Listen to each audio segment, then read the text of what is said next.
Yep, you can go for it. All right. Okay. I still not see us yet. I see us. All right. There. Okay. Sorry. Happy Sunday, everybody.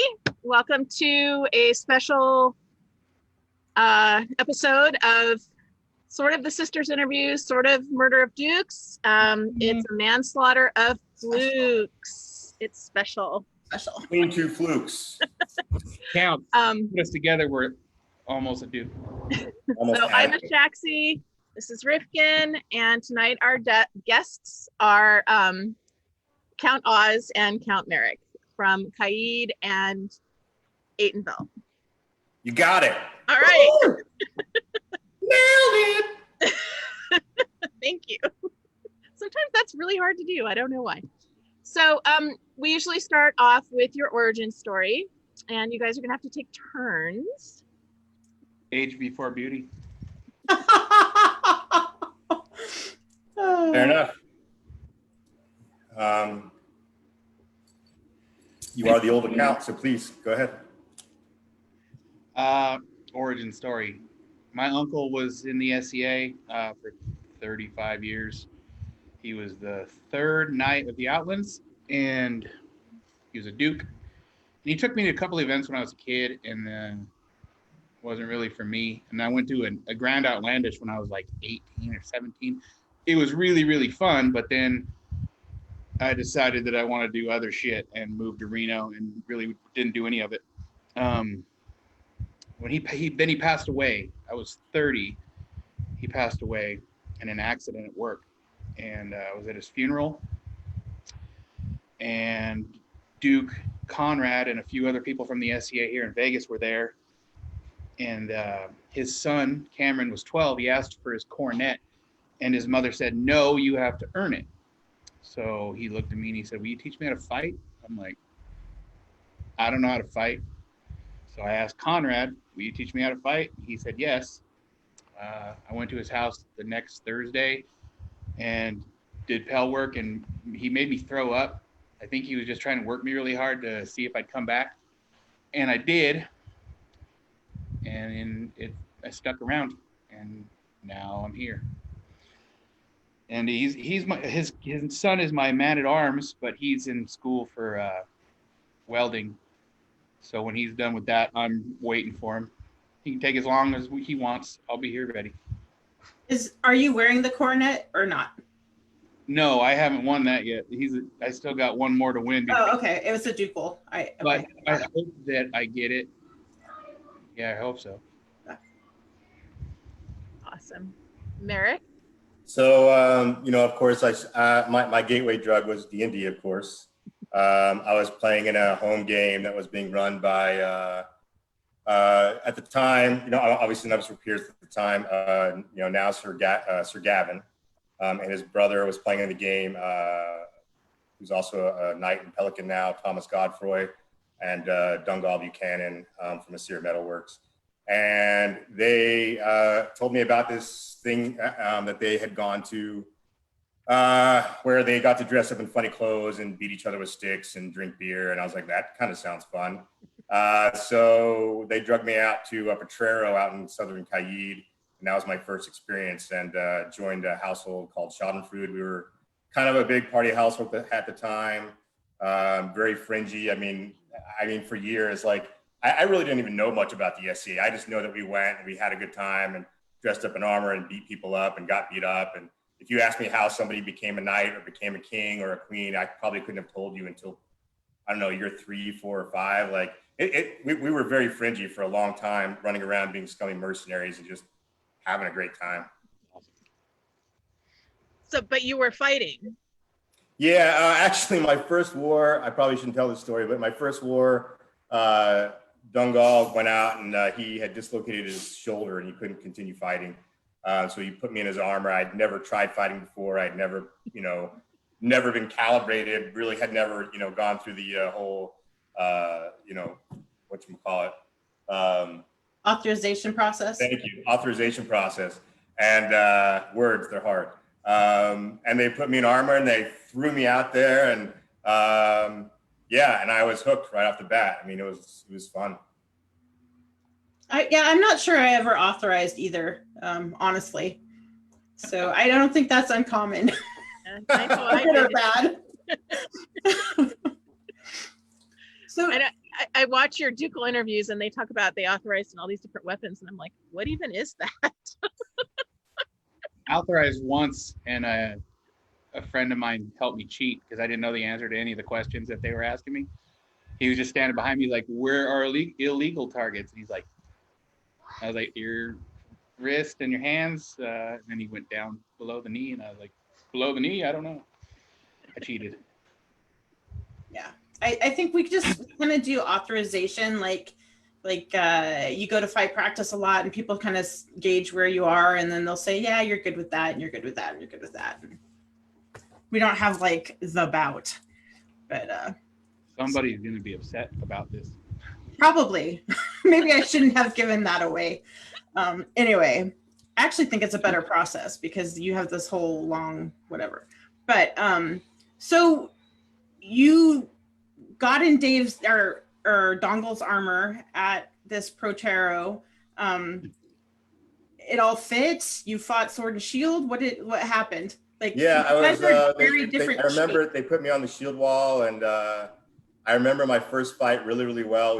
I was on the shield line, and I had no clue what I was doing whatsoever. And all I remember is somebody behind me yelling, "There's a spear! Watch out for the spear!" And next thing I knew, my head was here, and then my head was somewhere over here, and yeah, and I walked off the field and popped my helm and sat down on this hay bale, and a friend of mine, Daryl, whose name his SCA name I can't recall right now, I apologize, but he came up to me and he's like, dude, are you okay? And I'm like, yeah, I think so. He's like, do you know your name? I'm like, I think so. He goes, well, what is it? Oh yeah, it's Matt. Yeah, Matt, I didn't have an SCA name at the time, but yeah, but I just remember that story really well. Just now I always look for spears when I'm on the front line. It's important. Yes. It's a good lesson to learn. So it sounds to me like your beginnings are sort of opposite. Like Oz, you sort of jumped in and right away, like you knew what was going on because of your history with your family. No, okay, no. I mean, I understood that there was fighting, and that was about the extent of it. My uncle was always doing it, but he never really brought it around, family gatherings or anything like that. We just hung out, and he had stuff on his wall, and I'd ask him questions, and he'd tell me stories. They're always hilarious stories about everything that wasn't the fighting. It was mostly the drinking and the fun, and it sounded great. And when I went to that first Outlandish when I was like 17, I experienced that part of it. It was fantastic, but I didn't fight. I was 30 when I fought. 2010 was the first time I ever put armor on. So. Okay. So you've been playing for 10 years, pretty much. Yeah. Marek, how long for you? I want to say about 20 years. I think I started in 99. It was my first event.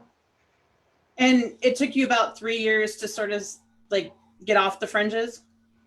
Yeah, I mean, maybe a little bit longer than that. Yeah. Eventually there was a handful of us from Schadenfreude that started, either squiring or apprenticing to various peers. I mean, we were a huge household. I mean, I think at one time we boasted somewhere close to, 60 members, and we were fielding close to, 20, 30 guys on the field just as our household. And eventually, the first time I squired was to a knight by the name of Sir Gregory here in Atenveldt. And I squired with him for a couple of years. And then I went out to California, CAID, to work on my career, kind of, figure out what I wanted to be when I grew up and work on life. And I felt it was my duty to give my belt back, so I did. And then later on, I returned back to Atenveldt. And when I came back, Gregory wasn't really playing as actively as he was at the time. And I went to an Australia War, started fought in a couple of tournaments. And it was honestly it was somewhat humbling and somewhat intimidating event, just the number of knights that kind of approached me. And I won't say asked me to be their squire, but kind of, were really encouraging me to be on the path to knighthood. And it was really kind of an eye-opening event and kind of a turning point for me, because I really had to decide, like, is this something that I really want to do? And eventually I ended up after a year after that, I squired to, now Duke Tristan out of Atenveldt, obviously. And yeah, I continued my path with him until I was knighted. How did you choose Tristan? That's kind of a long story too. That was a tough story, or a tough decision for me, because there were some guys out there that, I really looked up to and really still look up to and respect. Tristan was a friend, but he was also distanced enough from me that I wouldn't feel awkward if he asked me to do something that, like a really close friend might ask me to do. And I might look at that person and go, fuck off. Like, I'm not going to go, whatever, So, there was a level of respect, but also a level of I guess you could say, barrier that I felt comfortable with that would make the relationship work. Because anybody that knows me, like, I can be a little silly and be a little bit crazy, and especially when I get in my cups. And if it was somebody that was too familiar with me, probably wouldn't have been able to rein me in the way Tristan did at times. You're silly, really? I know, it's shocking. Shocking. So what about you, Oz? Who did you squire to? Duke Conrad Breakring. Okay. He was the only knight at the time. Oh, there was one other knight, I think, that was active in Starcoffin when I started. There weren't a lot of knights here. Basically, everybody who's a knight here now is from his lineage. It was him and his squire Athenveldt, who's now Graf Athenveldt, and then he's gotten some squires knighted. And I think there's 7 of us in the barony now. But when I started, he was pretty much it. But I mean, when I asked him if he would teach me to fight, I think he kind of took it as a, he was going to teach me, and he was going to make sure I got to where I wanted to be, and he did. He did a great job. He's a very intense and intelligent person. And he hits real hard, and I didn't like. He does hit very hard. Well, being a squire means that he gets to hit you as hard as he wants, because there's nothing. What, are you gonna cry? So. Yeah, I don't know. I went to sleep twice, but I was in helmets that were not good. One helmet didn't fit right. It was a little bit too small, but I really liked it. And I was like, I don't care. I'm going to wear it anyway. And then he's like, okay. And he hit me. It wasn't even really a hard shot. It was just I was on my knees. I hit my knees. He hit my head all at the same time. And then I was snoring. So. Yikes. So you really went to sleep. You're not just like talking about a brownout. Like, no, I was asleep. Wow. We don't recommend that. That was his fault. That was 100% my fault for not listening to him when he told me to not wear that helmet. That's a hard way to learn that lesson. I am not a smart man, and I learn things the hard way every single time. Okay. So what put both of you on the path to knighthood? Like, what clicked in your brain that was something you wanted to do? Go ahead, Marek.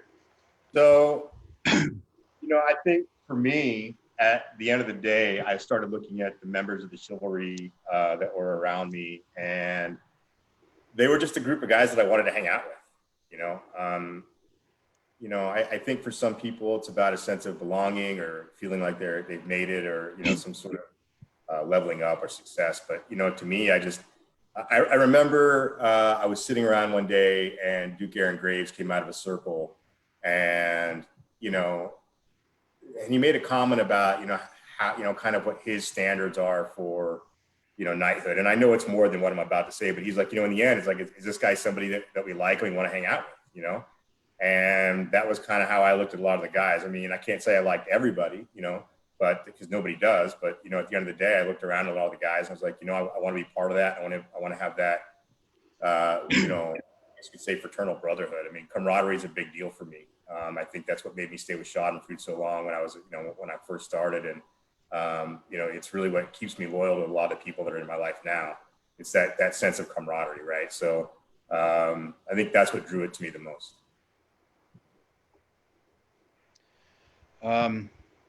I was a shitty person until I was probably 26 when I met my wife. I was a drug addict. I did things that are against the law, and I was not a great human. I had a rough upbringing. None of those are excuses for the way I acted, but when I started It's the second that he asked me if I'd teach him to fight, I knew that I wanted to be a knight and I wanted to teach him how to be a knight. However, I didn't realize like what being a knight was till later. Still kind of learning how to be a knight, but Conrad always tells everyone that I'm the only person he's ever seen in the SEA, that the SEA saved me. Like it really did. It changed me, and it changed my outlook on what I want to do and the kind of person I want to be. I want to be a knight in real life. So it was, I mean, if they never really would have knighted me in the SEA, I still would have tried to be a better human. And the SEA gets a lot of credit for that. Well, I think, Miles said the same thing about him and his brother, that the SCA basically saved them. So I don't think that you're completely unique there. And I think it's kind of a cool story, that sort of finding people that make you want to be better. Because it's not really the SCA, it's the people, right? It's the ideas of knighthood really, really clicked. And like, I wanted to be better. And I mean, the SEA gets a little bit of the credit. My wife gets most of the credit, and I'll take a tiny little chunk. Okay. I think that our culture at large is missing a lot of things that help people strive to be better. We're missing rites of passage. We're missing a universal code of ethics. And I think that the SCA provides both of those things, and it in a structure that is readily accessible. So Ceremony is a big one too. yeah. Like ceremony for me, every time there was a ceremony or I was getting an award, or that when I got squired and people actually cared, it made me care more. Like the ceremony part was a big deal to me. Interesting. And is that true from the beginning? Oh, I said interesting. Okay. I meant it. It was 100% genuine, but really, was that something from the beginning, or is that something that grew on you? It's the first event I went to that wasn't like a baronial get together on a weekend was a Great Western War, and I saw 3 people get knighted, and I was like, I need to do that. Everybody was there. People were speaking for them. It seemed like hundreds of people cared about those 3 guys, and I wanted to do that, and the ceremony was like I don't know, it was awe-inspiring. It was cool. It was something I'd never seen before outside of the SEA, like anywhere. Yeah. So it really, You didn't grow up Catholic, did you? No, I did not. We didn't either, so. I did. I did before you were born. We went to Catholic church. 5 years? Yep. That's not growing up Catholic. I have some very strong memories. Okay. Sorry, we're having a little sister. Oh, it's great. Yeah, this is fun. Can we interview you guys Things about you learn. I got shamed really hardcore. It was This show was like the Maury Povich show. Like we just found something out about sisters that you guys didn't know before. There you go. Okay. So, Marek, have you always had fast hands? Were you always sort of a fast fighter? I guess. Yeah, I mean, when I was younger, I did a lot of martial arts. I did Taekwondo for many, many years, and I competed on a national level. And I would say that one of my strengths at that, in that martial art, was, my fast hands, my fast feet. And yeah, I mean, so I did my best to translate that as best I could, to the SCA martial art. Honestly, what's weird about that is, when I first started fighting, I was fighting with a forearm strap heater, and like literally none of my martial arts experience, came into play, and nothing translated whatsoever until I switched to, a center boss. And once I did that, and I kind of changed my footing a little bit, a lot of that old martial arts training that I had in the past really came back.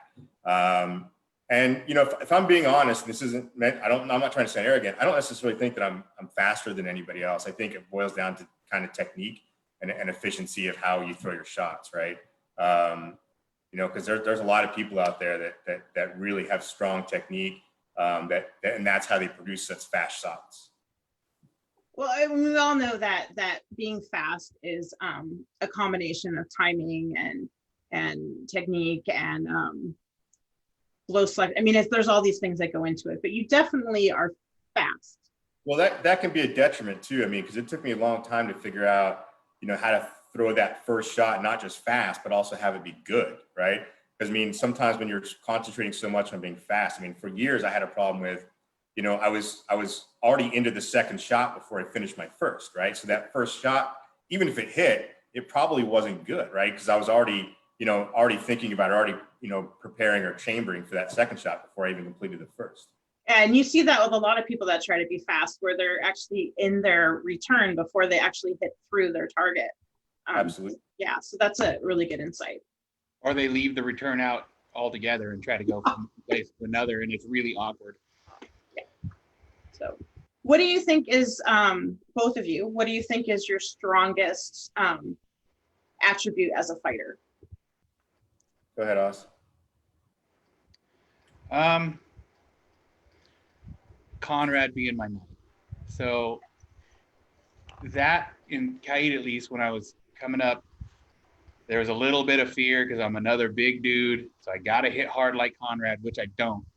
But I would throw as hard as I could at people's shields so they thought I did. And then just that little bit of fear would get me a half a second. Like if I threw my first flat snap as hard as I can to where I don't want to throw any more shots like that because it takes all my energy. If I throw it as hard as I can, maybe they'll get a little bit scared. That helped a lot. Now I'm a fat guy who's faster than he should be, probably. Okay. About it. I think for me, it's evolved over time, right? So, I mean, I definitely started out having, like you were saying, fast hands. And then, that's great. But if you can't defend yourself, it's worthless. So I actually spent a lot of time. I remember I spent a year, telling myself, like, I'm not allowed to throw a shot until my opponent throws 5. And all I was really trying to do is figure out how I could slow the fight down in my mind and, start to watch body mechanics and really try to work on my defense, right? Because, I actually think that's actually more of my strength than my fast hands. It's just trying to bring a strong defense to the fight.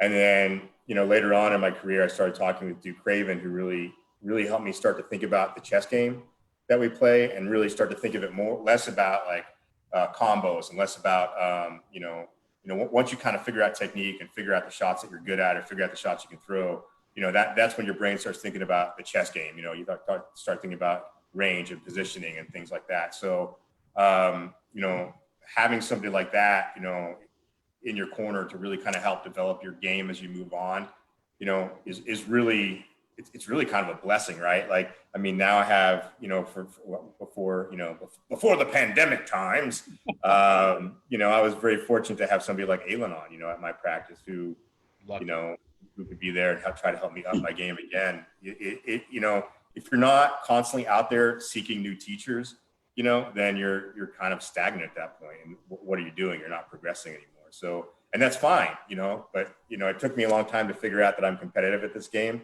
And my friends like to joke me and tease me about it a lot. But, once I kind of figured that out and that it was okay to be competitive at this game, I really, I took the time to start seeking out those teachers that will help me continue to elevate my fight. Well, it's fine, right? If that's where you want to be. If that's not where you want to be, it's not fine.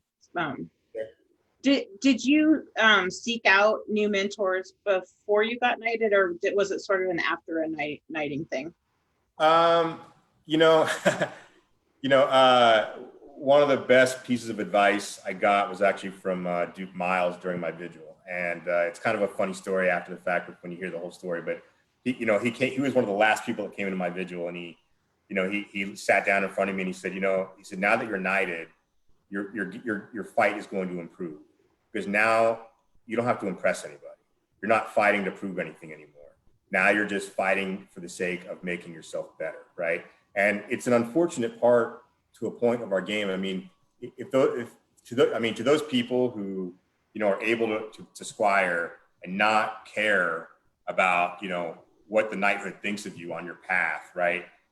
God bless you. Like, my hat's off to you, because there has to be a point when you're trying to achieve that accolade, like where you're going to practice and saying, if you don't know my name at the beginning of practice, you're going to know it at the end, right?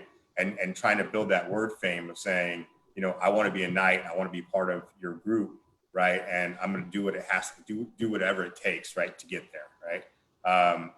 So there's definitely a certain amount of, I lost my train of thought, which I do a lot. But there's definitely a lot of trying to prove yourself when you're a squire. Trying to prove that your prowess is at a knightly level, right? So you didn't feel that same thing after you got knighted? Because I think sometimes after you get knighted, there's even more pressure to be a certain thing. I'll never forget again. I remember these little drops of wisdom that people put in my ear, and it was Sir Dungal. He told I remember he came to me and said, "You're never going to forget that first fight with a squire after you get knighted, right? Because 9 times out of 10, that first fight or those first couple of people that are coming after you are saying they're coming to find out why you, not me, right? And and they're trying to figure out what is it about America, what is it about Oz, or what is it about whoever that brought this person to the light of the chivalry before me, right? And there is and that's where that competition can be both healthy and negative, right? Because at the end of the day, for any of us who have gained peerages, and I hate to say it like this, but sometimes it can be very arbitrary, when and how you get to the point where you get your accolade, right? So and once you figure that out, and once you know that, it makes the game very different from a perceptive point of view, right? There are people that are out there that have probably been overlooked for years for whatever reason. There are people that were too early for whatever reason. We've all heard those stories, right? But it's what you do with your peerage after you get it, or how you compose yourself while you're still working towards it, that matters, right? So I tell that to all of my students, that one of the first things is that it's random. There's not a checklist. And I think that's even more so for the other peerages than it is for knighthood. At least there's an objectivity on the path to knighthood. You have the fighting chops or you don't. You're an asshole or you're not. Or I say you're not an asshole or you are, I guess is how I should put it. So yeah, I think that's really an important thing for people to know as they're starting down the path. It's all you, Oz. I forgot the question. Marek talks too much. I'm actually not sure what the original question is. I think what put you on the path tonight? Is that what I asked? What put you? No. I think you asked if when he sought out mentors, was it? Oh yeah, yeah. Before. I'm joking. Yeah, I don't think I answered the question. I spoke too much. So answer the question, Oz. I tried to learn from everyone. Conrad would make me seek out one Great West thing with my second war. He said I had to fight 50 knights that war, which is not an easy task. It sucked. But every time I did, I tried to learn something from someone. Sometimes it didn't work for me. A lot of times it didn't work for me. But sometimes I would steal stuff from people. I stole a shot from Sean I saw in a video. Sean was a great teacher for me. He taught me a lot. Miles, watching his videos made me smoother. I sought it out the whole time, and not anymore, really. I'm I don't care. I'm just hanging out doing this pandemic thing. I'm lying. I'm still trying to get better. So somebody asked why you guys are just counts. Is it a choice, or you just haven't won your second one yet, or what? So I'm going to skip a whole bunch of stuff and we'll just go to that question. Well, there's a reason why we're flukes, right? Somebody else asked what that means too. It was an accident first time. It was not an accident. When I met you, doesn't always strike twice. No. That was not an accident. I met you at Sean's thing, and you were going for crown, and we fought. And you're like, "I'm going for crown. Don't put up these videos." I worked very, very hard. And you had all this confidence. I was very impressed because I mean, lots of people say they're going for crown, but then they don't win. Well, Sean told me that weekend that maybe I should stop saying it because if you talk about it too much, if you're not 100% clean, then there's a lot of questions afterwards, So, you brag so much, I'm going to win crown. And I was just really trying to talk myself into it. when I would say it. But that was really good advice, and it made me calm down a lot, right? When you told me that, like, take it down a notch. You don't have to be so, because I hurt myself that weekend. My ankle was hurt during Crown real bad. I was fighting Leaf, um, and I stepped in a gopher hole and I hurt my ankle really bad. I lost my shit, like all for 6 months of training, all this working out for 6 months, like every single day. And now I'm not even gonna be able to fight. I cried. Ask Duke Morgan, he'll tell you. He made fun of me for it. Okay. So why? I just haven't been good enough to win a second time. I mean, that's the basic answer. The crown that I was able. It's funny, like when Oz talks about, he stepped in a gopher hole and he hurt his ankle. I mean, the crown that I won, I remember driving up with Sir Casimir, and he's like, "How do you feel?" I'm like, "I don't know, man. Like, my shoulder hurts, my elbow hurts. I had really bad plantar fasciitis at the time. Like I could barely walk. Like I was going in the field limping in, and people thought it was an act, but I was in so much pain. And and I said, and from all these stories that I've heard from all these Dukes, I'm like, apparently, like that's how you win, because I've heard stories from like this guy who broke his hand, broke his hand and won, or this guy had that really bad flu and won, and and I really went into it like not thinking it was going to be my day. And, the same guy, Sir Casimir, and I did some warm-ups, and I was like, with the exception of my foot, like everything really feels good today, And I used to have this job where I traveled a lot and my schedule was very uncertain. So I used to fight in Crown, and it was always kind of just for fun, I guess, and because I was like, if I win, like, I just don't know if I can meet the necessary dates because my job is so sporadic. And, somewhere around the third round of that tournament, I just remember having a conversation with myself, which was like, I said, what, for the first time in your life, I was also unemployed. Like I just left the job. And I was like, for the first time in my life, like I was like, I have nothing standing in my way, so I'm not going to let anybody stand in my way. And I just went out there and, did the best I could. And, and managed to win the day at the end of the day. And finally with your best friend, who was Fran Bald at the time, or still is, finally with Fran Bald, that fight was also about bragging rights, right? Because both of us wanted it so bad. So it's like, I'm not losing to this guy. I'm not going to let him lord that over me forever. So there was some motivation by the time I got to the finals. My favorite part about you winning Crown was right before finals. You walked over to me and you put your head on my chest and you're like, what the hell am I doing? It was so great. How do your consorts play into fighting in Crown for each of you? Mine is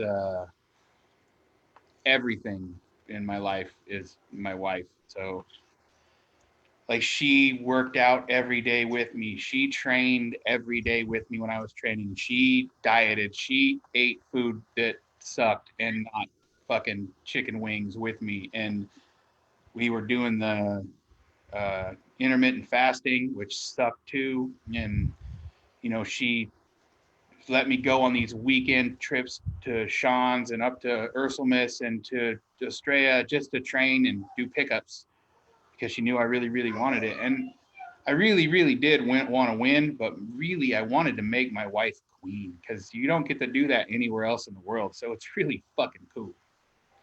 That was for you, Sean.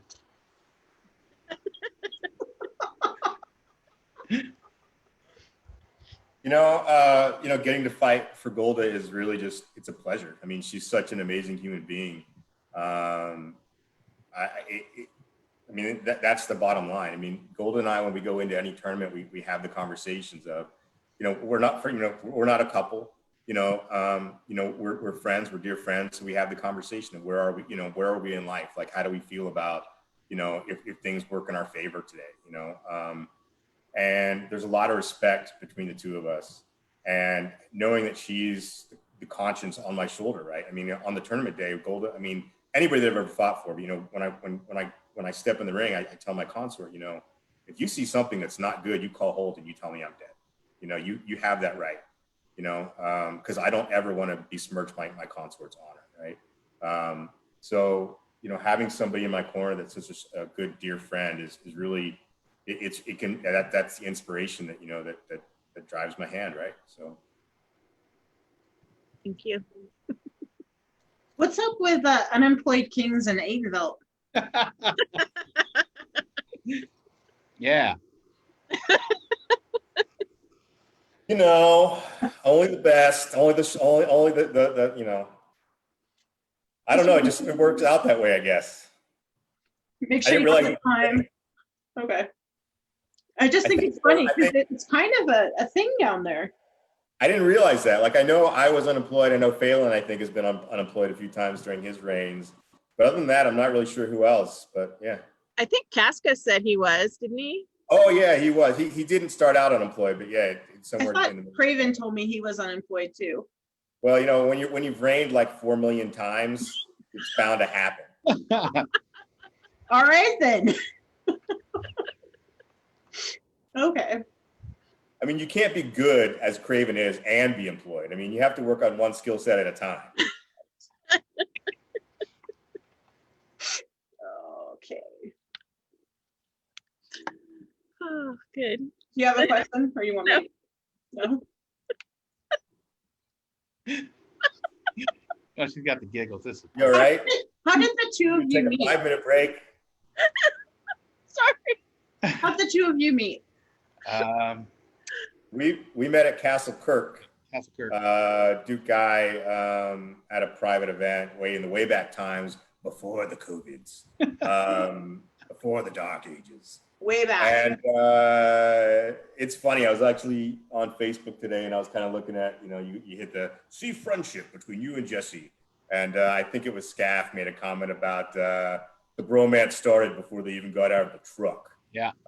You know, we bonded pretty quick. We have a very similar sense of humor, which is sick and deranged. Horrible.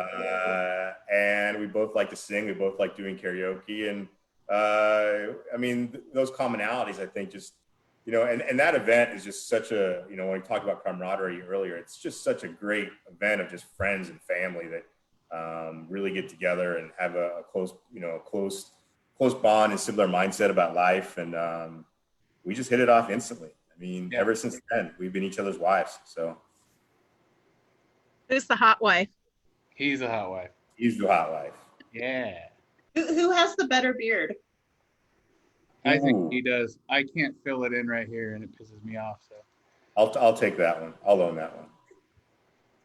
You guys kind of look like brothers a little bit. I'll take it. He has a better hairline than I do. Okay. I meant like the chest area. There's a very good hairline there. No, absolutely.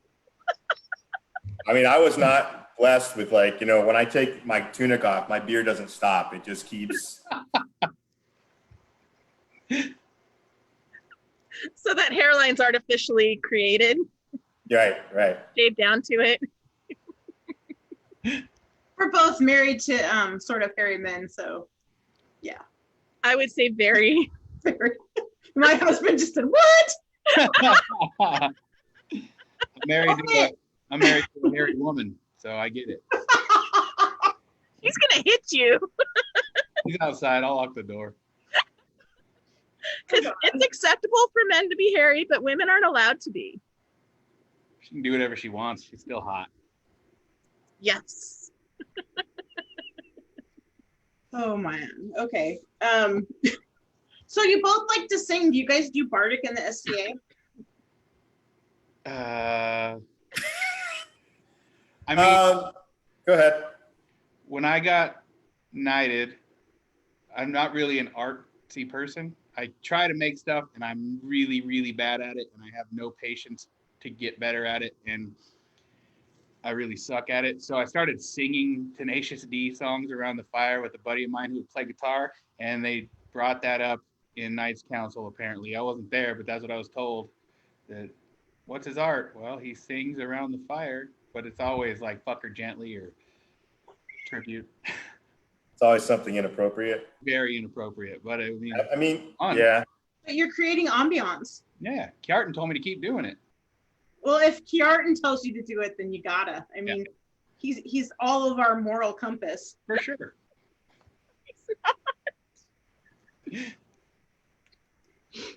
I have some really good young Kjartan stories, but I won't tell them. Not his show. Charlton's not here. Do you remember the crown where we came out of our tents and he almost had made it to his tent? Like he's on the ground, like almost to his tent. Anyway. But it always balances out with the time that Rifkin drove down to an event in Eugene from Seattle, which was like, I don't know, a 7-8 hour drive. And she had prepaid and pre-registered, and she got to gate and they wouldn't let her in. And they closed gate. Oh. And they said, you have to wait to bring your car in until the morning so we can make sure you paid. And I was like, I have to carry all my shit in? And you tell the rest of the story. And Kjartan, she comes in and she's almost in tears, which takes a lot. And he looks at her and he goes, give me your keys. This is bullshit. And he goes and he gets the car and he drives it in. That's awesome. The autocrat wasn't very happy with us, but he was my hero. Yeah. We love him. Yeah. He also has rescued me on the side of the road before and fixed my car. So. And your house, right? Yes. He also, the reason I can be in this basement is because he built the wall that's holding our house up because it was going to fall down. So we love him. Righteous dude. Anyway. So I have a Tenacious D question for you guys. I was, this is totally like off topic. I was kind of noodling around on the internet and I came across a video of the band Hocus Pocus, and it's a song called Focus. Have you ever watched that? No, but I'm going to as soon as we're done here. It's your assignment because the way that guy sings, and he doesn't sing words, he sings like noises. But you know how Jack Black kind of goes diddly diddly, you know, he makes all those weird noises. He gets it from this guy. This is like a 70s singer, and the way he moves his mouth, and it's spot on. I was watching, I was like, oh my God, Jack Black totally stole this guy's thing. So you guys should watch that. I will.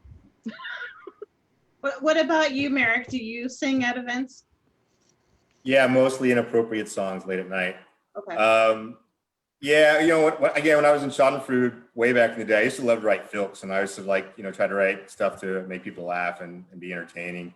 I kind of got away from it, over time, but definitely I love to get together with my friends and sing inappropriate songs late at night. I've competed in two Bardics. To be honest, I go to karaoke. I used to go to karaoke a lot. There's something about like singing in front of my closest friends at an SCA event is just like nerve-wracking for me. So for me to get up in front of a bunch of people in those environments, it's really more about, I guess, trying to put myself outside of my comfort zone. Makes sense. Will Fulton says that he got bingo. He what? He says he's got bingo. Bullshit. Don't listen to him. I don't believe him. Me either. No, I think we've got interesting, hot wife, random pop culture, fluke, and filk. Oh, well, there you go. Yep. So, Yeah, Marek, you had to say Phil, didn't you? Well, I honestly, I think filks have a huge place in the SCA. I think it's sort of our own writing of our own history and creating our own sort of cultural, I don't want to say significance, but that's sort of the word that my brain is going to. And I love them. I love the familiarity that everybody can sing, and you don't have to be a good singer to sort of take part. And that it really just establishes, what's the word I'm looking for? Bonds, it's, I don't know. I love it. It's a good way to tell the story. You're right. I mean, it's a good way to tell the story of either, whether it's an event or the history of your household or your friends or whatever. It definitely is a great way to bring that stuff to life. I mean, the spoken word as an art, is something that I think in large part the SCA sometimes overlooks, right? Because, it's tough to go to an A&S competition and stand in a corner and, give period insults or give period song or give period, talk in a period way, right? But we often tend to focus on the tangibles, right? Especially when we're talking about people who, are being considered for the Order of the Laurel, right? I mean, in Atenveldt, at least, I think there are very few and far between laurels that, you know, are recognized for their singing or for their speaking arts, right? Because again, you lose that tangible something about it, right? Nobody knows this, but one of Rifkin's secret superpowers is filking people's theme songs, especially when they're fighters. Prove it. That's awesome. So if you guys had like a modern theme song that could be filked, what would it be for your own personal theme song? Oh, I don't know. Oh,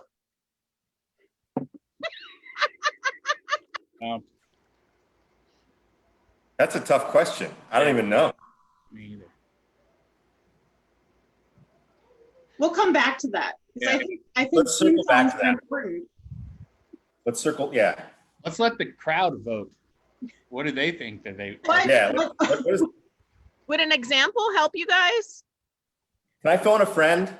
I think that in the comments, people should say what their theme songs should be, and then we can sort of decide. And then I'll silk it later, and you guys can sing it. Now, Not here, because I can't silk it while we're doing this. But so Craven has a question for you guys. What was the one thing you learned about being crowned that was different than your preconceived notion? that I was actually going to be in charge of something. That's not true. That was just a joke. How hard it is to give someone an award and not tear up. I thought it would be cool, like, hey, I'm going to give you an award. Here's an AOA. Yeah, it's just an AOA, right on. But every single AOA I cried. I cried a lot when I was king. Are you a crier? Oh, I'm a huge crier. I cry all the time. I don't care. Me Wanna too. Crying's good for you. As crown, you serve at the pleasure of the populace, right? I remember it was right after I won crown, and we went to my first event as prince. And I jokingly said to the people in the car with me, I said, how long do you think it's going to take before I hear your highness, do you have a minute? And I literally didn't even I opened the car door. I didn't even put my boots on the ground. And somebody was standing there, your highness, do you have a minute? Right? The three of us just started busting out laughing, just couldn't even hold it in. I was, but of course, you take the time and, and you listen, but, being at everybody's, I guess not to say beck and call, but being there for everybody. And, one of the things I love about the SCA is, you get to hang out with your friends, your closest friends. And sometimes when you're crowned, you're pulled in so many different directions. You don't get to hang out with your friends, and that was a big eye opener for me as well. Yeah, me too. Not going to the bathroom without somebody following you was rough to get used to too. Did you guys use your friends on your retinues, or did you sort of separate it out so that they were like a safe space? I needed people around me that I could be myself with when I didn't have the crown on. So if, we're just sitting around camp or we're in the ready room or whatever, I want to be able to say the F word and not have someone judge me or, be myself sometimes. And, if I want to be upset about something, I have someone to nag to. And Duke Mansour was my guy, took care of me my entire reign. I just had him and one other person. I can't remember her SCA name right now, so I apologize. But she followed me around, and I tried to get rid of her a couple times. Like I tried to ditch her in the middle of the night, and I was never able to the entire time. She's so good. What's her real name? Fucking shit. That's okay. Names are hard. Oh, it's Aaron. Facebook makes It's names right hard. there, Aaron. Agatha. That's it. Fuck. Agatha. Sorry. Oh, she just said really? Really? My fucking brain just took a shit. I'm sorry. You know better. My brain all the time. I love that. She's not offended. She knows I'm a fucking dipshit. She's All right, laughing. I love you. Okay. Sorry. So I absolutely surrounded myself with my friends because I knew I needed the people around me that I could be comfortable with, right? But one of the benefits of reigning with Golda and the fact that, we weren't a couple is that we brought a lot of people. Like we both got, sometimes we had, two people for the same role, right? Just because, we're not a couple. We don't live in the same town. And it really helped us kind of divide and conquer during our reign, right? So we didn't have to necessarily go to everything together. But what was amazing about it was that a lot of the people that she brought in that I didn't really know that well at the beginning, I mean, I really hold in high regard and are considered to be dear friends now. I mean, when you go through that type of, that type of thing with those people and you're in the trenches like that together, I hate to say it like that, but you really do, your friendships become stronger and those bonds form. I've made some of my best friends doing retinue for them. So I get that. Same. Yeah. I feel so bad. I just looked at the comments and I was like, really? What the fuck? But then she laughed. I know. She knows you. I know. I think it's hard to, your brain really does just kind of go away when you're on camera like this and you're on the spot and like tons of people are watching. It's I hard. forget words all the time. I think, honestly, Facebook makes it hard too, right? And like, unless I really, really, really know you, like you're a dear close friend, I probably don't know both your real name and your SCA name. I probably know what's on Facebook, right? And that's just kind of how it works. And it's even harder when your SCA name is not spelled the way it's pronounced. So it's like you have 3 names, right? Anyway. You get called Raukin a lot? Yes, I do. Rockin, Raukin, Rithkilla. Okay. That's amazing. I would love to be called that. Yeah. Sven's little, his daughter, when she was, I think, 4 or maybe, she called me Rithkilla and it stuck. I actually really like that. So I'm like, just call me Rithkilla. Badass name. Yeah. Yeah. So That's a nickname. how when we're not in COVID times, because I know it's hard to stay motivated when there's nothing really coming up or you don't actually know if things are going to happen. How do you guys train? Because I know you both still want to reign again, right? Yeah. I mean, it's going to be a little while because I'm trying to go to school. Right.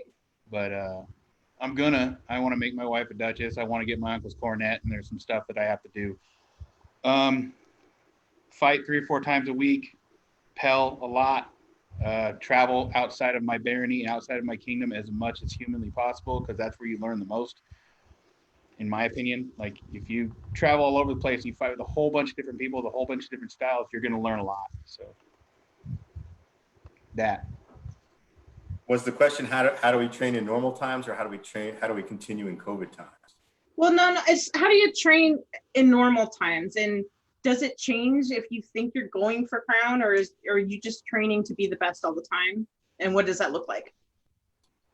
Yeah, I mean, Oz hit a lot of it on the, what's that? Somebody said 6,000 calories and a remote control. That's how they train. That's my current training regimen. Okay. Oz hit the nail on the head. I mean, I remember there was a time I was going to practice 3-4 nights a week. I was going to Pell practice 1 night a week. I was fortunate to be in a position where I was able to travel and be able to afford to travel and go to kingdoms all over the country and all over the society and make a lot of friends and meet people and put yourself out of your comfort zone. I mean, that was a lot of the reason why I decided, when I had the opportunity to come out and fight in on-tier and I had the chance to go fight in the West Crown, it wasn't so much about trying to, win a list in those opportunities. It was about putting myself in a, it falls back to that competitive side of me, right? It was about putting myself in a list where, I don't know everybody and I don't know what their ticks are, whatever their strengths are, and just being able to test myself in a pool that is unfamiliar to me. Yeah.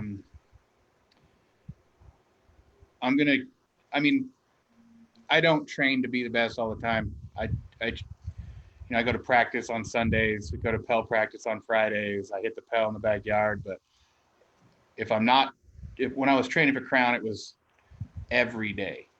I'd get up, I'd work out, I'd hit the Pell, I'd eat, I'd go to work, I'd come home, I'd go to practice. Even if it was just me and one other person, I'd go to practice and we would just fight the whole time.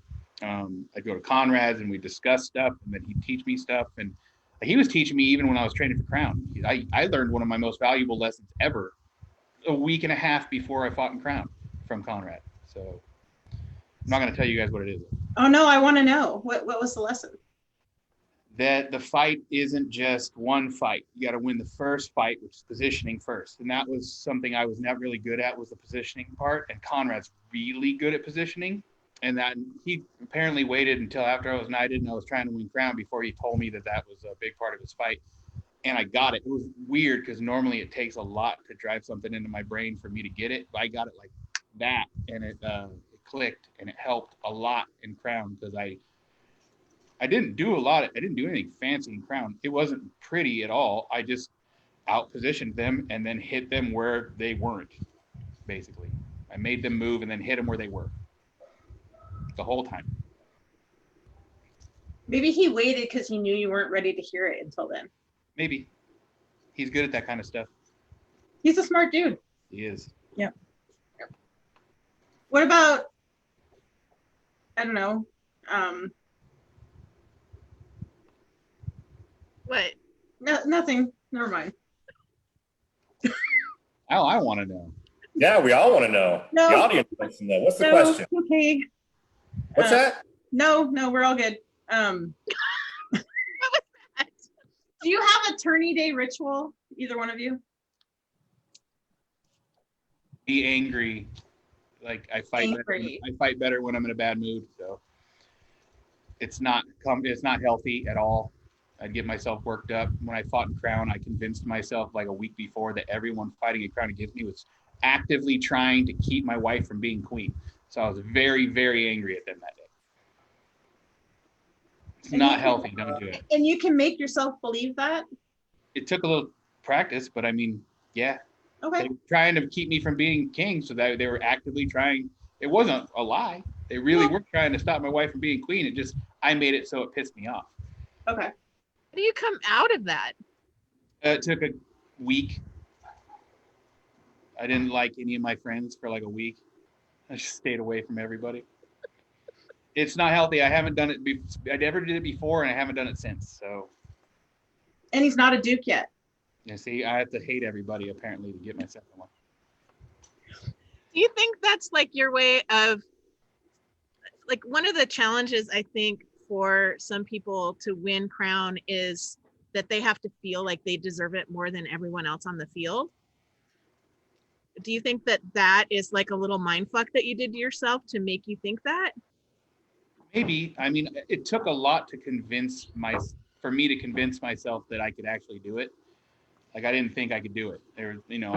I'd tell everyone I was going to do it, and I would say it out loud, and it still didn't ring true until I was in finals. And then I got really nervous because, like, I'm fighting a duke who's won like 6 times in our kingdom. I'm like, I couldn't have gotten one of the ones where like an unbelt wins to get to the final. I have to fight like Duke's fan. Thanks. So even in finals, I wasn't convinced I was going to win until I just said, fuck it, I'm going to win. And then I finally convinced myself.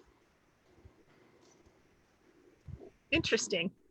If you watch the finals, you can see the part where I say, fuck it. Interesting. My body language changes. I didn't say it though. She said it, right? I know. Okay. You already said it though. It's already good out. There. So is that final on YouTube? Can I look it up? Yeah, I'll send it to you. Okay, cool. What about you, Marek? Yeah, I have a couple of things. I mean, I'll usually walk the field before the tourney starts, try to figure out if there's any, dips or holes or any big rocks that might need to be cleared before. Try to figure out what the footing, feels and looks like. And other than that, I mean, honestly, I drink a beer every third round. Really? And I drink a beer every third round. It partially helps kind of relax me, and I think it also is just a good way to remind me that I'm there to have fun, and whatever the outcome is, at the end of the day, we're all friends, and we're all just trying to make the best of a good day. It's a way healthier way to think about it. I don't know. Do you get beer burps while you fight then? No, I mean, I only drink, like I said, I drink one every 3 rounds. So I burn the calorie. I mean, I burn it off pretty quickly. Right. I never get buds or anything during a tourney day, but I don't think he's chugging it. Are you chugging? No. Okay. He's got his beer bong out there. 3 rounds in. We have a Laurel in our kingdom that made a period beer bong. That's awesome. Yep, it's a thing. We have one in our kingdom that documented passing out in the street drunk. Legit. I actually asked her if she wanted to be a Laurel and then made her one. But that was part of the argument. She documented that. How could she not be a Laurel? So Valora wants to know what the biggest takeaway from your reign is that you would apply to your second reign to make it better. Go ahead, Marek. Just keep making people laugh. I mean, 99.9% of everything that I do is really just trying to make people laugh and trying to entertain the people around me. I fully recognize that I have a sense of humor that is not for everybody. But really everything that I do it's about trying to entertain people and make them laugh. You know, and that was the biggest gift I think Golda and I had when we, you know, celebrated the summer or the winter of Golda Mania, you know, was hearing, you know, the laughter and responses that we got from some of the really silly, stupid shtick that we would do during our courts, right? Okay, wait, back up a second because I'm not from Atenveldt. You called your reign the winter of Golda Mania?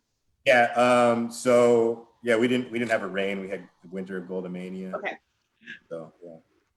Yeah, Cool. they had Hulkamania symbols on shirts and it said Goldamania. It was great. Fun. That's fun. That's what we tried to do. I mean, we definitely weren't the most period, you know, king and queen out there, you know, in Atenveldt, but we definitely, you know, we had great heralds that, you know, helped us, you know, bring our vision of fun and humor to life, and, you know, a great support staff that helped us do that as well. So yeah, I mean, we did a lot of shtick that, you know, had to deal with pop culture in any way that we could. Mine What was, about- okay. probably to listen better to the things the populace needs, complaints, things that are working well. Try to listen better and really take it in and take it to heart, rather than just when I was king. There's times when I'd have conversations with people and I don't remember even having the conversation. It was so fast and so much going on. And we had a conversation. I'm like, I didn't listen well enough, and I apologize for that. So I want to make sure that everyone knows that when they're talking to me, I'm just a guy who won a tournament that day and I'm wearing a hat. But I really want to make sure that you have my full attention. I don't want you to feel like that dickhead king didn't even hear a word I said. So that would probably be the biggest takeaway for me. Have you tried? I'm going to give you some advice now. Okay, I'll take it. Really? Yeah, because I know I'm smart.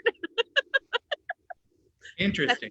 That's an old sister joke. Anyway, when I get surrounded by chaos, because I have a little ADHD myself, it doesn't matter what conversation I have, I can't retain it because there's so many other things that I'm following at the same time. And so I have to write it down. So I have a little book that I carry around. And even if I don't do it in front of that person, I do it later. Because there's stuff that, like, whole conversations I've had that I have no memory of. You know, I have a better idea. I make people write it down for me. That's good too. I just say, hey, you know what? Could you follow that up with an email? Because I'm going to need to be reminded that I told you I would do something. That's smart too. I don't know if you guys have seen me just sitting here. Like I itch a lot and I twitch and I have to move all the time. I have really bad ADHD. Like, it's constant.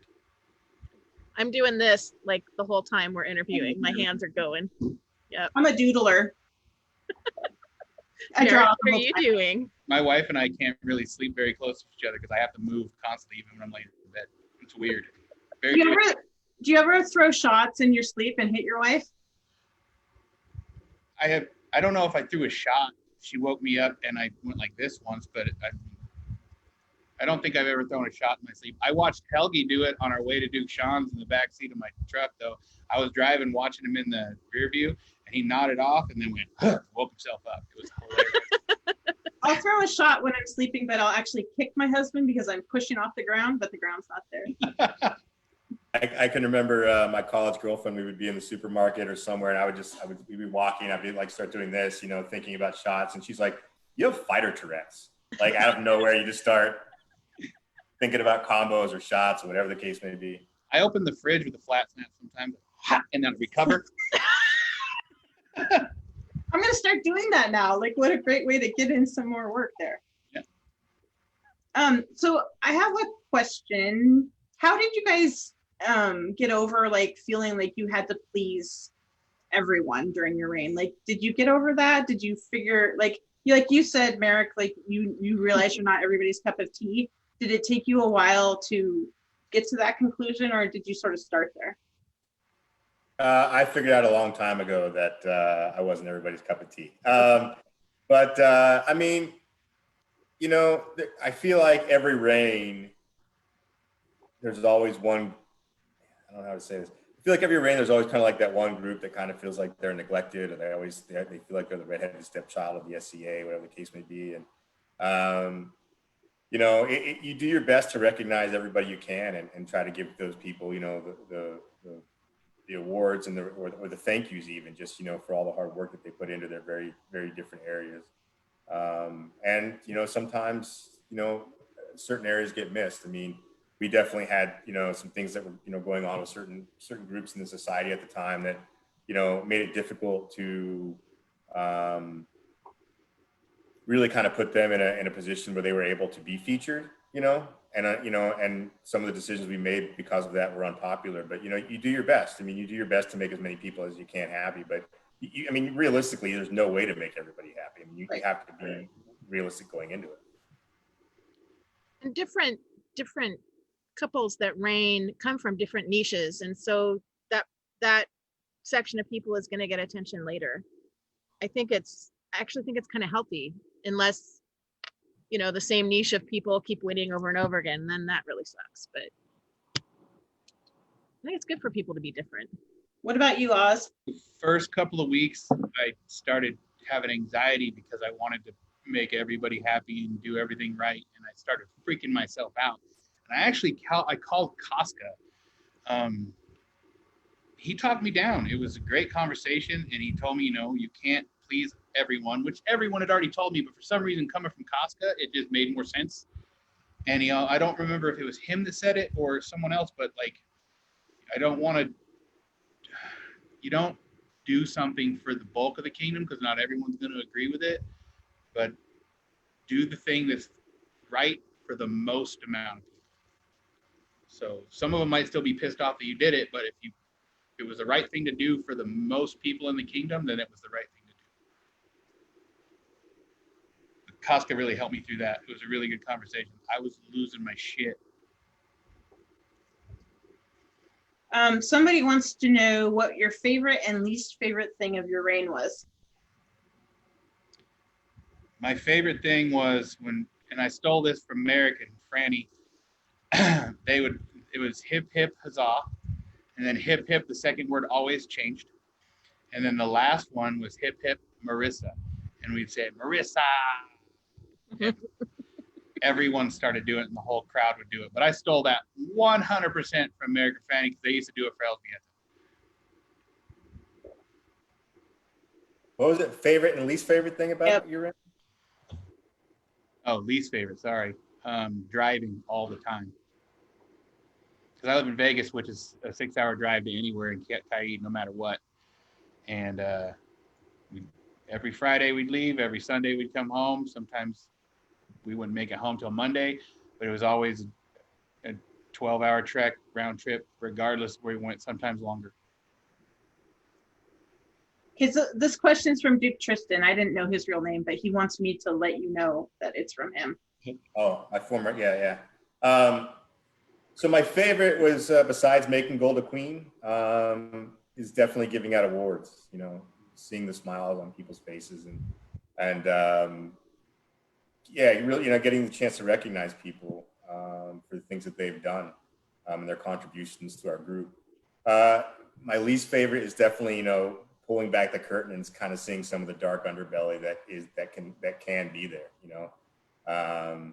But to be honest, I mean, even looking back now, I mean, some of that stuff, you know, it's going to be there in any group, right? Any social group that you have. Your answer was way better than mine. It's not a competition. It's not? Nope. Okay. If you were to reign again, what is something that you would like to do in your second reign that you didn't get done in your first reign? Ooh. That's a tough question.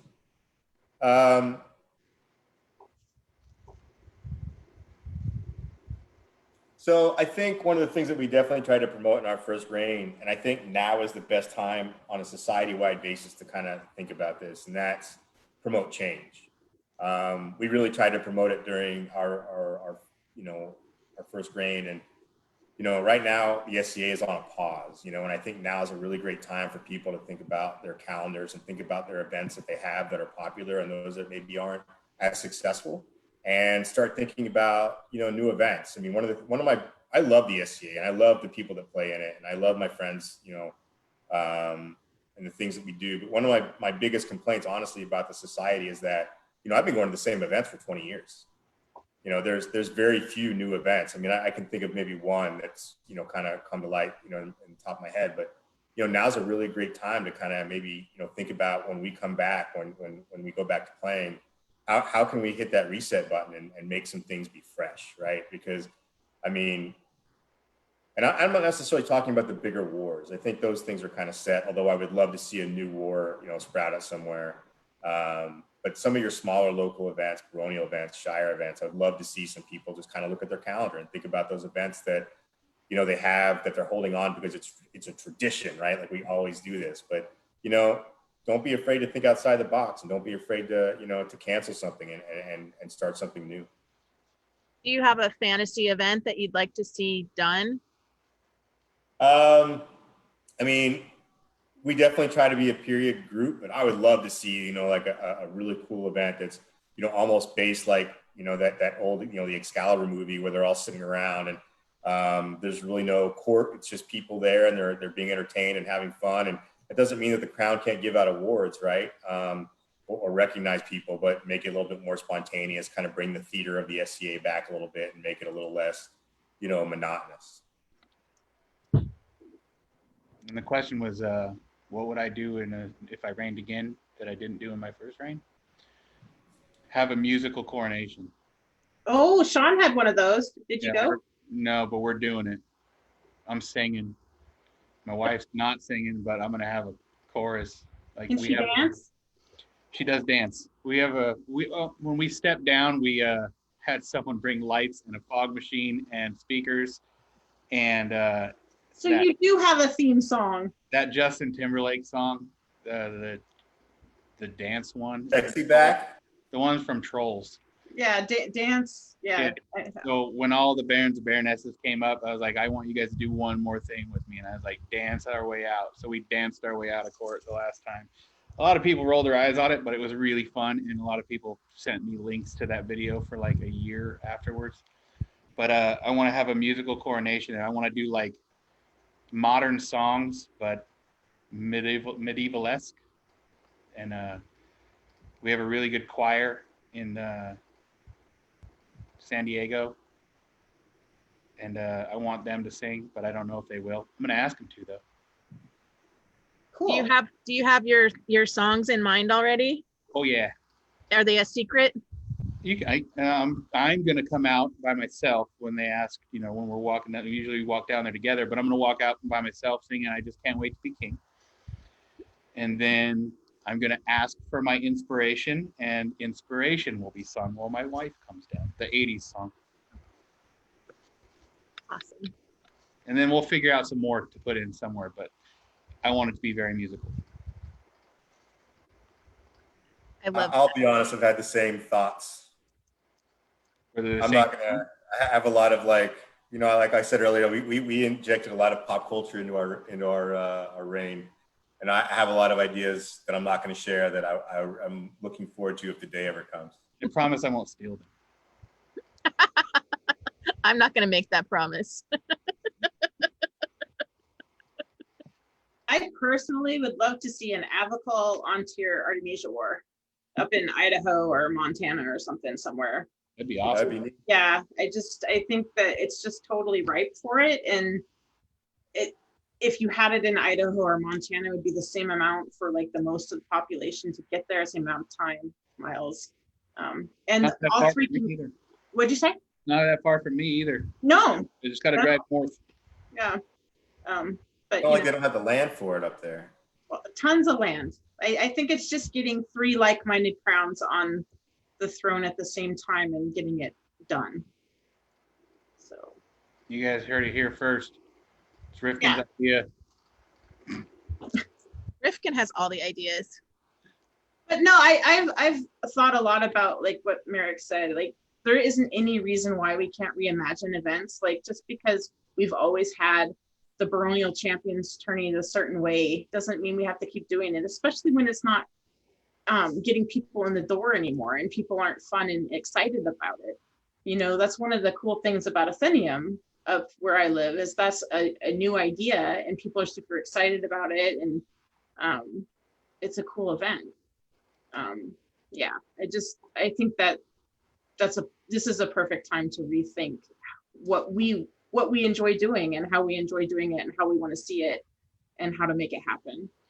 I really like doing things a little bit different when I was king. Like our king's champion is usually the guy who lost in finals. I don't know if they really want to stand behind the guy that beat him and stare at him and the whole time. So I asked Duke Sven if it was cool if I picked mine. And then for my wife's Queen's Champion tournament, any unbelted fighter that entered an art piece before was entered in my King's Champion tournament. And then I picked the one that I thought was the most chivalrous. And I got a lot of advice from all the ladies of the Rose who were watching for me that day. So it was, you didn't have to win. You just had to you had to do what you have to do chivalrous stuff. The guy that I picked, you know, he's got his armor on, he's walking to the field, they called him and he stopped and carried something for someone, or like he'd stop and let someone go in front of him instead of just barging to the field. And it was little things like that that really made me pick him. Like that. I don't know, do you have other topics, Ashaxi? I want to circle back to theme songs. Okay. Are there any good ones in the chat yet? Some of them I'm not sure if they're song titles or not. Space Cowboy was suggested for Marek. Oz, Keep on Believing, Journey. And then Real American, is that a song? It's a Hulk Hogan's theme song. I saw Brennan posted that one. Like, it's the theme song Hulk Hogan came out to in the 80s. Okay. The Journey one, my wife and I sang it in the car when we on our way home from Coronation and posted on Facebook, and a lot of people saw that. Ah. I like Journey a lot. Awesome. Cool. Marek, is Space Cowboy working for you? I don't know. I don't know if I have it, if I can nail it down to one theme song. He needs a montage. Yeah, you always have to have a montage. Exactly. Yeah. That's probably why I definitely, yeah. It would probably be something from like the Rocky movies. Rocky's a big influence for me, those movies when I was growing up. Even now. It's actually required watching for my squires. Awesome. So, like Eye of the Tiger and then like Best Around from the Karate Kid and Those are all good. Yes. What's the one from Transformers? God, I don't know. Right now. Rifkin, what's your current theme song? Oh, I think I'm still stuck on LL Cool J. Mama Said Knock You Out. Good one. Yeah. It gets me up. All it's got to do. So have we like skipped anything you guys would really like to talk about? No, I think we've done a pretty good job of getting everything. I had fun. Me too. Me too. Well, we haven't looked at your swords yet. Notice how I skipped the term. Killing tools. So Oz, why don't you go first since you have yours in your hand? It's 1.25 inch rattan, skin on, which is opposite of Marek's, I think. And then I got this basket hilt from Plastic Smith Armory. I really, really like it a lot. It's gotten hit by a Thanric and it didn't break, so it passes a pretty tough test. 35 inches from tip to tip. And then I have a really weird thing I do inside. I have a 3-finger basket. I use these 3 fingers and a thumb trigger. So I have my thumb in there like that. So explain to me how you attach that thumb trigger. Is it like just a piece of leather through the tape there? Piece of paracord. A paracord. This way, I loop it, and then I go this way. And then I put tape here, I put tape here, and I put tape here. I don't think I've ever seen someone put a trigger right there before. How did you decide that that was something you liked? Conrad was doing it for a while. And the first sword he handed me had one, and I just got used to it. And then now really, I don't think I could fight without it, because I let go of my sword sometimes. Like when I throw a wrap, and I let go, and I can pull backwards like this with my thumb and make a little bit more snap. I don't know if I could fight without it or not anymore. I haven't tried ever. It's just always been there. I want to say the I word, but I'm not going to. Oz, your wife would like you to talk about the golden gloves necklace. Yeah, that's a good one. I should have worn that. Shit.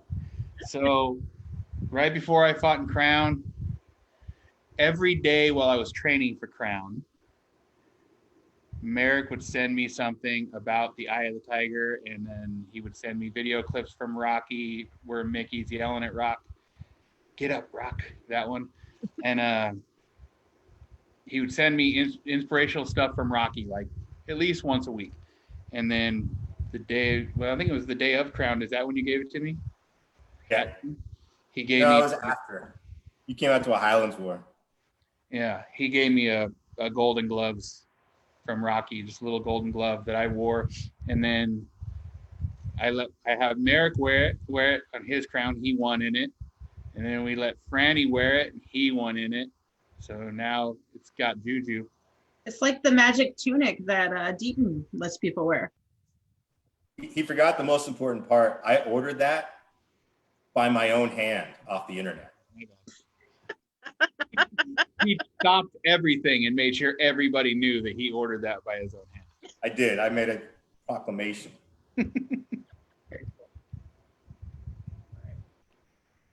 So what about your stick, Marek? I don't know if you can see it because I think my virtual thing is screwing it Yeah. up. But this is my boomstick. It's a 36-inch piece of rattan. It's got a no-touch plastic basket hilt, a paracord lanyard. You can find this in the sporting goods department. Retails for about $19.95. That's right. Shop smart. Shop S-smart. Is there a thrusting tip on that? No thrusting tip. No, he's anti-thrust. No tip. I'm anti-thrusting tip. The guy with the stick. That's the end of the quote. Oh, my husband said the end of the quote is, What's that? "Good bet, I'm the guy with a stick." Good, bad. What? Guy with the stick. Oh, good, bad, I'm the guy with a stick. Right. Okay. But I understand that, everybody else has a thrusting tip because they need an extra striking edge to try to defeat me. So I get it. I let them have it. You want to hear a story? I think I never had a thrusting tip on my sword ever. Like I was not allowed to have one until I got knighted because my knight was all about the noble edge. And the only reason I put it on was because this guy, Duke Skepti up here, would come every time he would leg me, and he would put his crotch like in front of my face. And the only way I could get him off me was to thrust him. So that was all about him. And then now I'm just like, why would I take it off? Why? No. Nobody likes to be teabagged while they're fighting. No. Eric does. Well, I mean, Told you. everybody's got their kink, right? I'm not king shaming. I guess. All right. Should we do a final 10? Yes, Have we please. made you uncomfortable yet? We've tried. I think What's we that? Asked her if we made her uncomfortable yet, because it's one of the bingo things. if I'm uncomfortable, I look like that. But no, you really haven't yet. So Yeah, she hasn't made the face. We need to try. Never really tried that much. We've been pretty docile. Yeah, I think a lot of people left the chat because they're like, this is boring. These guys aren't saying fuck or anything. Can I tell you guys a fuck story? Yeah, I love fuck my stories. favorite kind of story. a what story? Fuck Fuck story. Okay. It's Molly and Miles. We were at Ontario West War, and we were camped across from Miles before he was a Duke or a Count, and all of his people. And my little girl was 2.5, 3 years old. And there were lots and lots of F-bombs being dropped in that camp, like, you know, every other word. And the second day we were camped, my daughter came out of the yurt, and I was standing kind of in the courtyard in between the camps. And she shouts at me, "Mama, where are my fucking shoes?" And I look over at Miles, and he looks at me, and he's like, "That's my fault, isn't it?" And I said, "Yeah, pretty much." Yep. So, You're going to be a great dad, Miles. yep. That's That's just it though. You get to have your revenge, you know? Yep. That's cool. All right. What event have you never gone to that you would like to go to? Gulf Wars.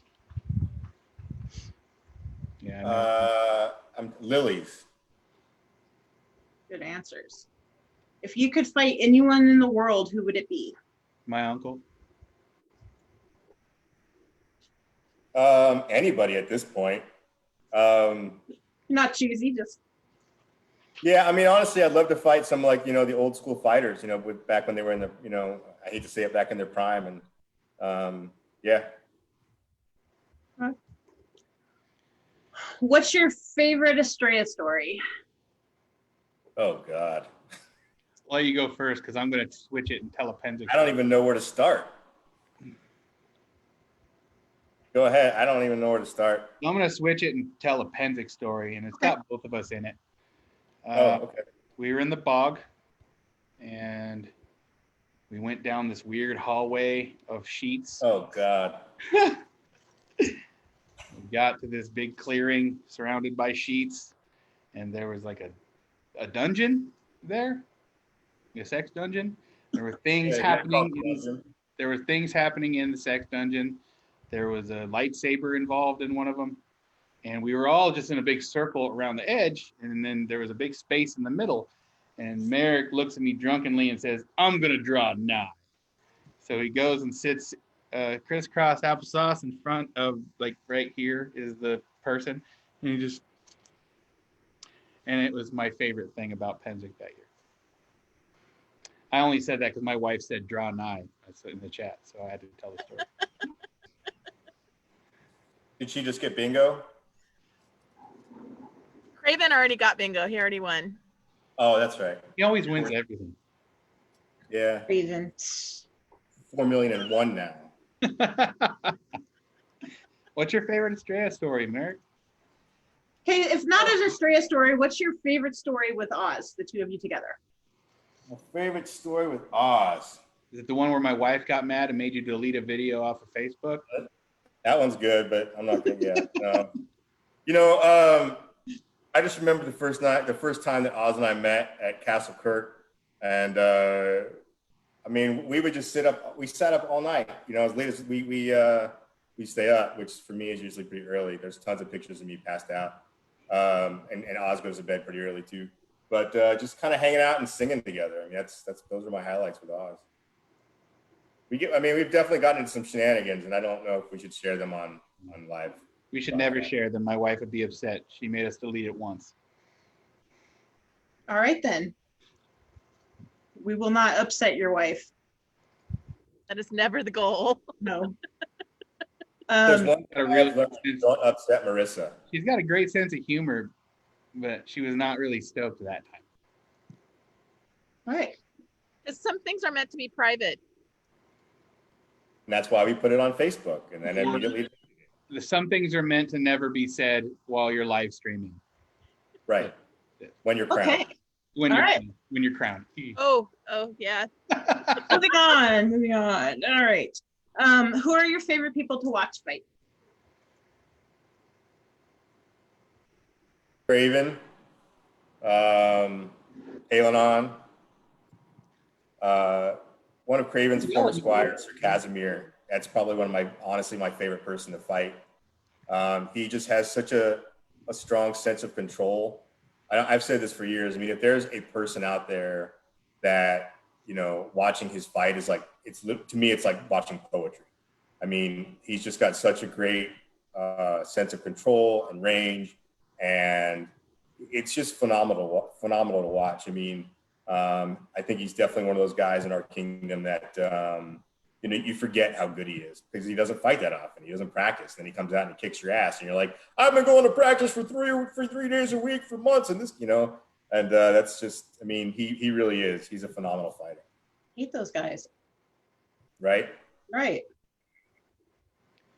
I have a list, but I'll keep it short. Tamiki, I like watching Tamiki fight. Alanon Ulfgar.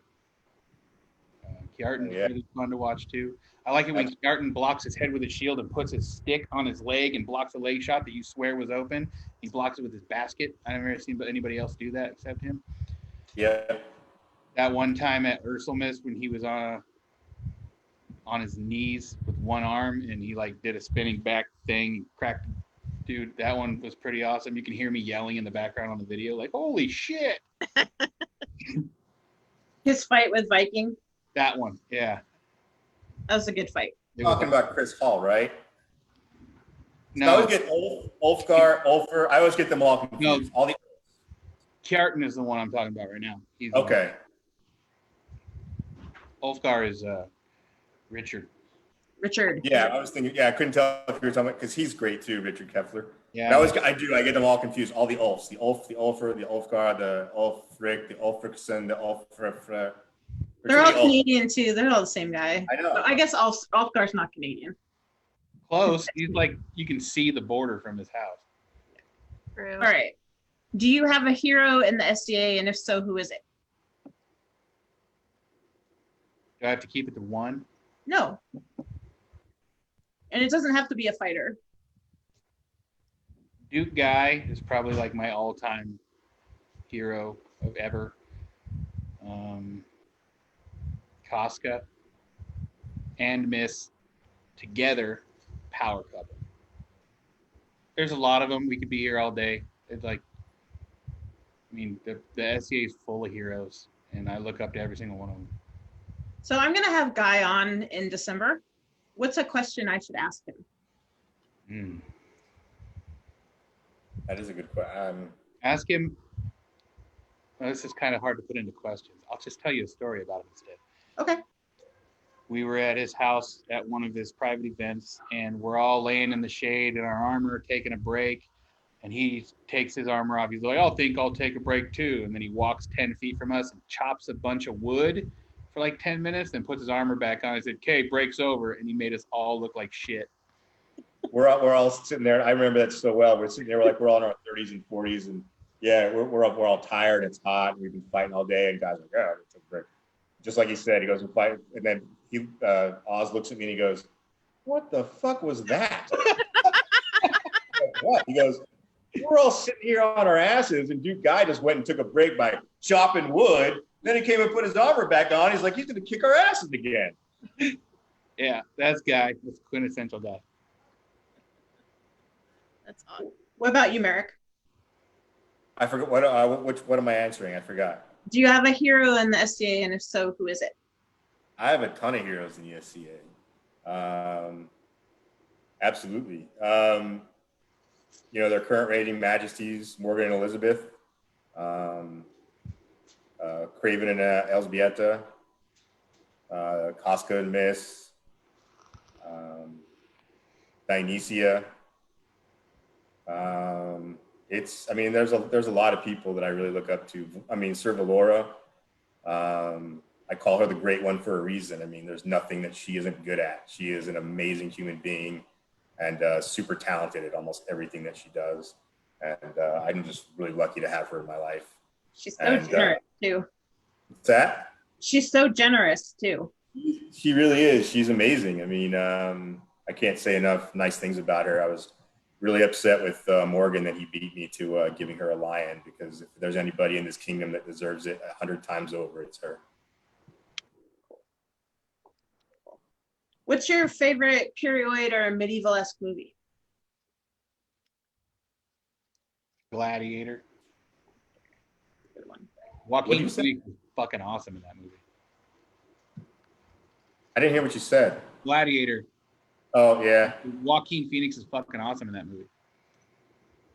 I mean, Excalibur's a big one for me. I mean, I think that was what, the first movie that I ever saw that drew me to that medieval fantasy. I love the Arthurian story. And Kingdom of Heaven's another big one. Yeah, that one's good too. If you could recommend one event in your kingdom besides Estrella that someone from out of kingdom should go to, what would it be? Great Western or Pennsic. Yeah. Okay. Great West. Great West is my favorite event. It's very interesting. Like East Coast and West Coast events are just, there's such a different flavor to the two of them. But there's definitely a culture that you can see and feel when you're on both sides of the world. What book do you think everyone on the path to knighthood should read?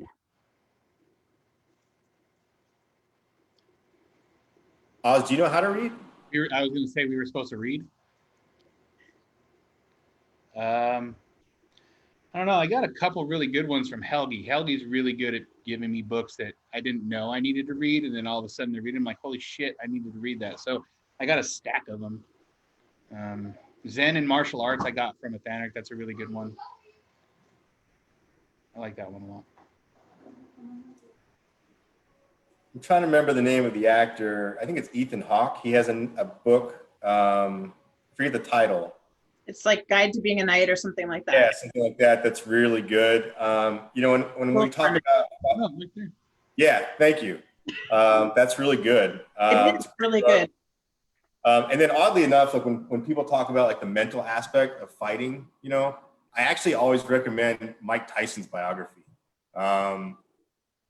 He talks about like, there's a period where he talks about, when he steps in the ring and he basically says to himself, like, I'm the biggest, baddest, meanest, asshole in the jungle right now, and, that's that kind of mentality of, whether it's that or something else of how you you step in the Eric and you get focused and you bring your game face on, right? I mean, what he has a chapter that's really great about, a fighter's mindset. I'm going to read that now. That sounds really good. Oh, that's interesting. I'm going to change my answer to 1 fish, 2 fish, red fish, blue fish. Nice.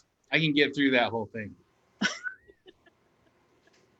I happen to know you're in school right now getting your degree, so I'm not buying this whole. They're teaching me how to read right now. Mm. If you could change one thing about the SCA, what would it be? You go ahead, Marek. I'm going to need a second for this one. Yeah, me too. We've both probably watched this show 100 times, so we know what the last 10 questions are, but you're just never really. I was not prepared. Right?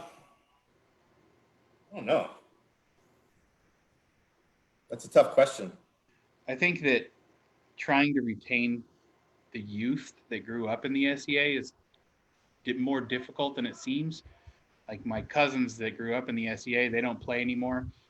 It's because there's such a big gap between like stuff to do when you're a little kid, run around on the hay bales and just be a dirty little kid for a weekend, and it's great.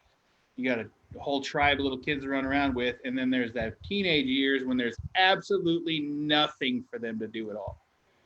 And that's where we lose them. It's just like, I don't want to go to that. It's my parents' thing. It's boring.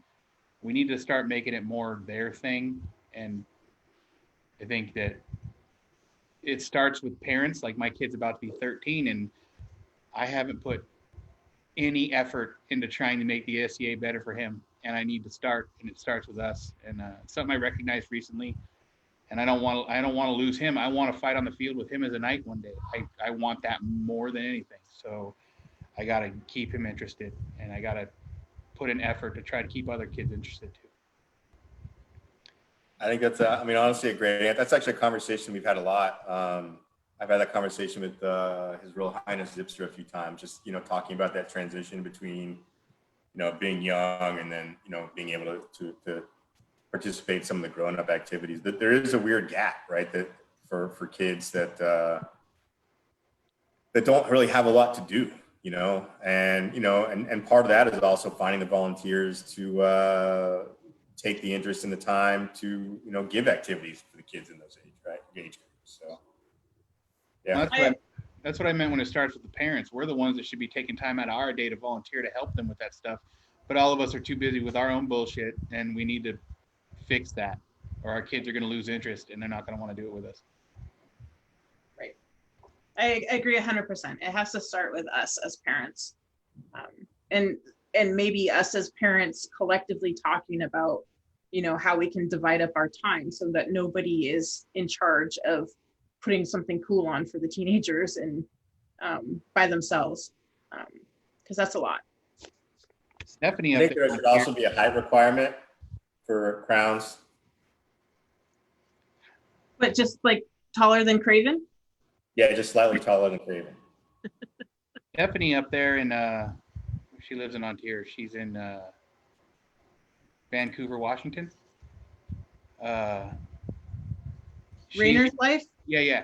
She just messaged me the other day asking for ideas about stuff she could do for the kids at an event, and she's trying really hard to be focused on getting kids more active and letting them have a good time. So you guys got something fun coming up that she's going to do in Vancouver. You guys should go check it out.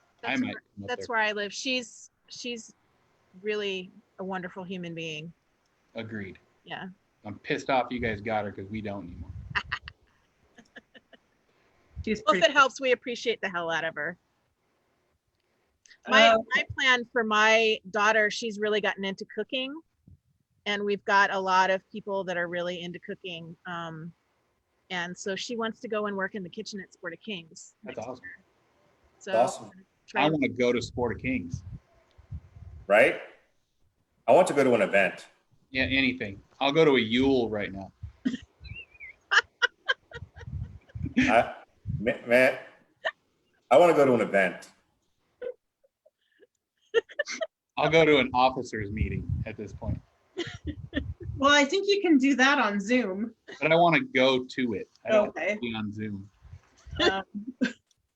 All right, last question. What do you think is the most important trait to become a successful fighter? Hard work, heart, actually. You can learn everything else there is. You can learn how to art, you can learn how to serve, you can learn how to fight, but you can't really learn heart. You either got it or you don't. I think that's the most important thing, is have heart. You know, when you get down and out and it's too hard and you're at a plateau and it's a pain in the ass and you're frustrated, it's got to have that heart to push through it. You know, when you're a natural like me, it's hard to, I'm kidding. You know, to me, it's all about mentality and suit time, right? I mean, you learn, you get better at everything. You know, the more you get your reps in, the more times you do something, the better you get at it. Whether that's fighting or public speaking or, you know, throwing pottery or whatever the case may be. You know, the more you do it, the better you get. So you just got to get your reps in, get your time in. Story. So Oz, your wife is asking us if we're gonna what did she say? Yeah, I just Why doesn't she just come in here and ask the question live? She wants. Ayla had a question for you too that I wanted to ask, and I forgot about it, but now I can't find it. Who did? Oh, Bayla asked if you guys were fighting each other in a crown final, who would fall first? Like, who would die? He just said fall down. Oh. Which one would fall down faster, is what he said. Oh, me. I'd fall down faster. I mean, I think it'd be a tie. It'd be like one of those ones in the old WWF days where like their tag team's about to fight and one guy just lays down so the other guy can pin him. It'd be like that. I don't know. Would we be fighting for each other? That's the real question. Ooh, that's a good, yeah. You could. You'd be a great queen. I would love to be a lad of the rose. Thorn in their side, more like it. Sorry, that was a horrible joke. Hey, I'm all about making my consort a lad of the rose. It'd be awesome. Absolutely. Yeah, gonna rock it too. So your wife wants to know if you're gonna end on a sing along. I mean, it's up to you guys. Do you guys want to sing a song? Really miss you. I really fucking miss you. I totally miss the fucked up things you do. All right. The honesty. The But tenderness. honestly, Yeah, we're done. Okay. Alrighty then. Neither one of us can actually sing. We just do it anyway. So No, I've heard Marek sing. Marek has a beautiful. nobody wants to hear that shit. where have you heard me sing? On Facebook, you like filmed yourself and you posted it. Oh, it was I've probably heard on my that. Facebook because he does that a lot. I've serenaded Oz a few times. All right. This interview is like the newlywed game. Kinda. Anyway, thank you both very much for joining us on a Sunday evening. I've really appreciated getting to know both of you a little better. I'm not sure I've ever actually met Marek. I've watched Marek fight at an Ontario Crown, but I don't think I've met you. And Oz and I have only met briefly. So I was actually going to ask, because I know you guys were there, but I don't think we actually met in person at that event either. yeah, the guy that fights for me was in the final with Morgan. Oh, I wasn't Sven? there. Yeah. Yeah, I wasn't there. That's a good story too. Which one? I went up to, so as you know, I went up to Onto Your Crown and I was fighting for Asa. And I don't think Asa really had an idea of kind of like, not to be arrogant, like my skill level of fighting. He did very well. Thank you. So, I didn't really know, I don't know Sven. I haven't met him before then, but now I know his reputation in your kingdom, right? And so, and I don't think he really realized, like you were talking about my fast hands, just how fast I am. But so I won't call anybody out. So we were standing in line during your call to arms. I'll tell the story and I'll let you guys go. And, I don't really know anybody, so I'm trying to be hospitable or trying to be friendly and talk to people. And, I started asking questions about different rules. Cause like every kingdom has like different things, especially like if you leg an opponent, like how close can I get? Like, is it the plane of the shoulders or the plane of the hips, or whatever the case may be, like where I can go. And so I start talking, and like all the guys around me are either dukes, or viscounts or counts. And, and they're all like talking about how like they've been watching video of me and all this stuff. And I think that's silly because I honestly don't watch video. So I go up against Sven, and first of all, I completely forgot that you guys are one fight now, right? Because we've kind of gone from that one fight to two. No, it's double limb. It's double. No, limb. but I mean, like we do best 2 out of 3. Yeah. And I totally forgot about that. So I line up against Sven, and I did whatever, and so Asa immediately tested. You one-shotted him. He wasn't ready for the speed. Let's just be very blunt. You one-shotted him. So she did whatever. It's like, oh my God, Marek just one-shotted Svenny G. And she's like, I think at that moment had a little bit of panic, like what's going to happen today. But he definitely got me back in the finals. I mean, he's a phenomenal fighter, and it was so much fun. I mean, he's definitely on that list of somebody that I can't wait to fight again when we do cross paths and this crazy stuff goes away. But yeah, I thought it was funny, like all the guys that were like, I've been watching video of you. And then Sven, we walk off the field and he's like, I probably should have watched some video of you. It was like the first thing he said to me. Yeah. The next fight went differently, but yeah, no, he kicked my butt for sure. Yeah, he obviously I'm a fan. We fight for each other, and I love fighting him. So yes, you should fight him more. No, he's a cool dude. He was one of the guys that definitely made me feel welcome and made me enjoy that event a lot. So it was cool. Yeah. Okay. Well, so thank you both. I've really appreciated this, and it's been super fun. Tomorrow I am talking to His Grace Sven Offenhunder. Is that right? Offenhunder? The sloth dude from CAID?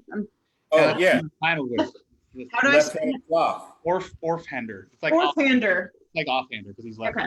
I'm talking to him, so that should be fun. I finaled with. Yeah. Great. Super fun. He's super goofy. At least that's what I hear. So should be fun. And who are you talking to, Shaxi? I have Duchess Joan from Glenavon on Tuesday, and then Wednesday we're hanging out with Fiat. Yep, Fiat. Thank you guys for taking time out of your day to talk to some excellencies and not some graces. No, this has been super fun, and I've really enjoyed talking to you both. So thanks for agreeing to do this with us. Oz and I will be at the Apollo on Tuesday, and we'll be performing at Radio City Music Hall next Thursday. Don't forget to tune in. 2 shows, 7 and 9. Be there. All right. I love you, baby. Thank you guys for doing this. Bye-bye. Bye.